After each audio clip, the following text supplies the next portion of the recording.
अगर सूरज फट गया तो हमें लगभग 8 मिनट 20 सेकेंड तक पता ही नहीं चलेगा, क्योंकि प्रकाश और गुरुत्वाकर्षण को हम तक पहुंचने में इतना समय लगता है। उसके बाद पृथ्वी अपनी कक्षा से बाहर निकल जाएगी और मानव जाति पृथ्वी के साथ भाप बनकर उड़ जाएगी। ग्रहण के समय सूर्य या चंद्र की किरणों का प्रभाव पृथ्वी पर पड़ना थोड़ी देर के लिए बंद हो जाता है। सूर्य चंद्र की किरणों द्वारा जो सूक्ष्म तत्वों में हलचल होती रहती है वह भी उस समय बंद हो जाती है।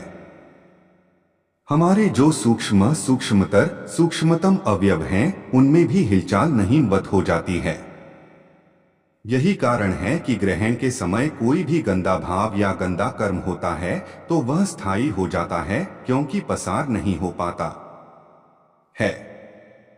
इसलिए ग्रहण से थोड़ी देर पहले से ही अच्छे विचार और अच्छे कर्म में लग जाएं ताकि अच्छाई गहरी स्थिर हो जाए। आपके सामने पेश है सूरज की सबसे साफ और एचडी फोटो।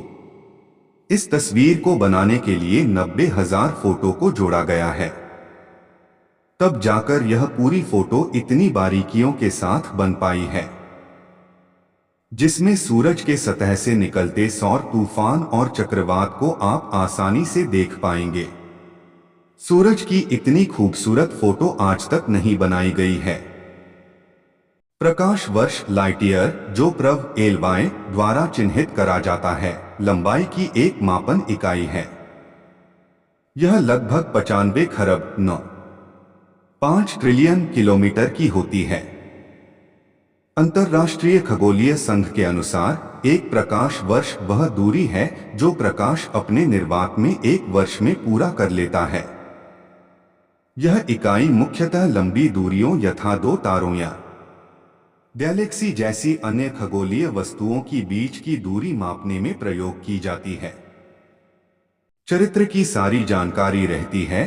अगर आप अपने शरीर के सारे डीएनए को खोल दो तो उसकी लंबाई लगभग 1600 करोड़ किलोमीटर होगी। मतलब यहाँ से प्लूटो तक और वापस वहाँ से धरती तक इतनी लंबाई है आपकी पूरी डीएनए की। और अगर हम अपने फेफड़ों को खोल दें तो वो लगभग एक टेनिस कोर्ट के बराबर हो जाएगा। एक रहस्यमयी घटना घटी जब 1954 में सेंटियागो एयरलाइंस के एक विमान ने जर्मनी से ब्राजील के लिए उड़ान भरी और 18 घंटों बाद उस विमान को ब्राजील में लैंड करना था, लेकिन टेक ऑफ के कुछ घंटों बाद वह विमान आसमान में कहीं गायब हो गया। और हैरानी की बात तो ये है कि ठीक 35 साल बाद सन 1989 में उसी विमान ने ब्राजील के एक एयरपोर्ट पर लैंड किया। कुछ अधिकारियों ने जब जहाज के अंदर जाकर देखा तो सभी यात्रियों के कंकाल बैठे मिले और पायलट के भी कंकाल ही थे। तो फिर विमान को लैंड किसने कराया?